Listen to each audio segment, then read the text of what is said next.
Hey, all right. So personality disorders, we did cluster A already. That's the paranoid personality.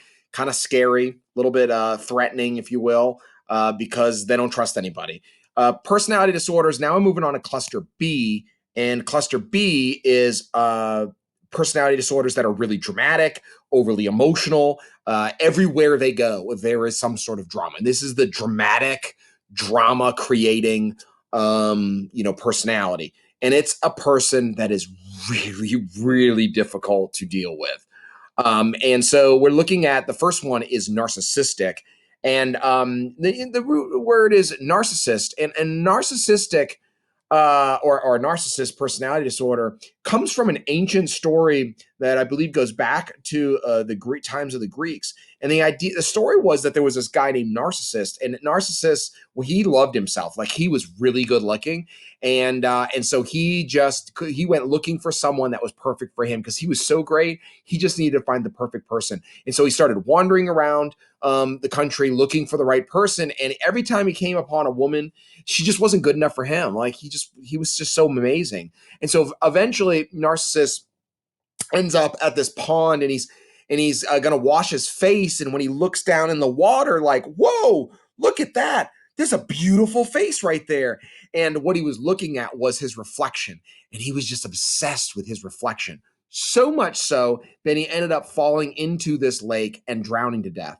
And so that's the story of being a narcissist, where you are so obsessed with yourself that it ends up killing you because no one wants to be around you, and that ends up just hurting your whole life. So that's what a narcissist is someone who's obsessed with themselves. And because of that, they're very dramatic, very emotional, and there's a lot of problems. This is cluster B. Remember that. Okay, here we go, real quick. First, and I'm gonna link up this video at the end, and you can watch that as kind of like a history of narcissism. All right, really fast little video.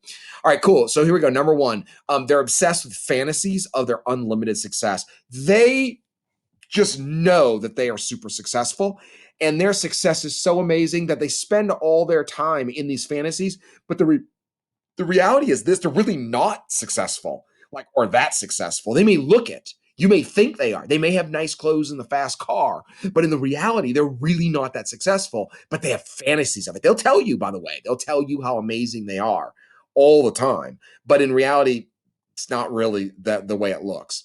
Two, they fantasize about their superior intelligence and beauty. Will tell you right up to your face how smart they are and just how good looking they are. They're just so good looking. I mean, my goodness. They probably do, by the way, spend a lot of time looking in the mirror at themselves because they are obsessed with themselves. But they'll also let you know how beautiful they are and intelligent. And so this is pretty annoying if you could imagine. All right, three, they often are in constant conflict with others. Because they see themselves as special, they think they should be treated special. And because of that, like, I mean, that causes conflict, right? I mean, you're out there saying how great you are, and you're so beautiful, and you're so smart, and you're going to be so successful, or you are, quote unquote, so successful. People just don't really buy that, especially if you really aren't successful. They'll be like, look, dude, shut up.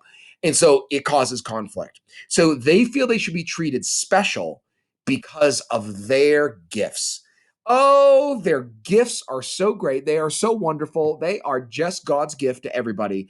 And therefore, everyone's supposed to bow down and do what they want. And this is really annoying. By the way, if you ever watched like Hollywood stars, a lot of people who have famous, they are often very narcissist because they just have been, everyone has told them how great they are and they believe it. And also, by the way, just a lot of type of people who go into Hollywood, certainly not all of them, but a lot of people go into Hollywood are just by their nature, their personality is already kind of narcissist. And so they kind of already, you end up finding a lot of people like that. And they're just not great people. You may love them as an actor, or an actress, but if you really met them privately, be like, oh, this person is not cool. All right, so this is narcissistic personality disorder. Good job. This is an easy one to remember. Cluster B.